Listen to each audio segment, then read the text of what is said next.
You remember moments where you were physically present but internally absent. Conversations happened around you. Decisions were made near you, but rarely with you. You learned early that drawing attention to yourself didn't change much. You didn't make a scene about it. You just stopped expecting to be noticed. That quiet adjustment became automatic. Society often labels people like you as quiet, independent, or low maintenance. Sometimes it goes further distant, detached, hard to read. The assumption is that you simply don't need much. What's missed is that this wasn't a personality choice. It was an adaptation, a response to being emotionally unnoticed for long periods of time. When you grow up feeling unseen, your nervous system learns something specific. It learns to observe instead of interrupt. It learns to process internally rather than expect external feedback.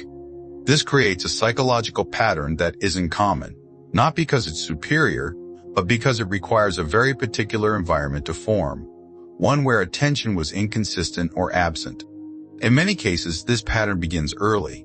Adults were busy, overwhelmed, emotionally unavailable, or focused elsewhere. Your emotions weren't punished, but they also weren't mirrored, so your mind learned to do the mirroring itself, to notice details, to build an inner world that didn't rely on being acknowledged. Over time, this internal adjustment solidified into traits, not habits, not choices, traits. Here are some of the rare psychological traits that often develop when you grew up unseen. 1. Heightened internal awareness. You notice subtle shifts, tone changes, pauses, emotional undercurrents, not because you're hypervigilant by nature, but because noticing was once necessary. It helped you understand what wasn't being said to you directly. This awareness rarely feels impressive. It just feels constant. 2. Emotional self-containment. You learn not to externalize feelings until they were fully processed, not out of control but out of experience. You weren't sure anyone would meet them, so emotions became something private, structured, internally organized. 3. Low expectation of rescue. When problems arise, your first instinct is not to seek help. It's to assess quietly, to calculate what can be handled alone. This doesn't mean you reject connection. It means independence arrived early and stayed. 4. Deep emotional endurance. You can sit with discomfort longer than most people, not because it doesn't affect you, but because it's familiar.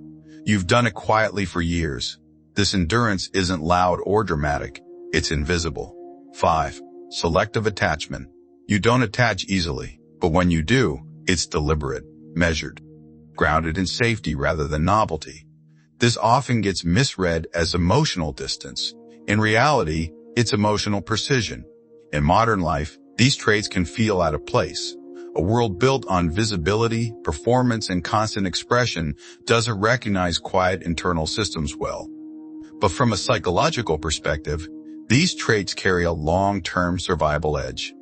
They create stability under uncertainty. They allow functioning without constant validation.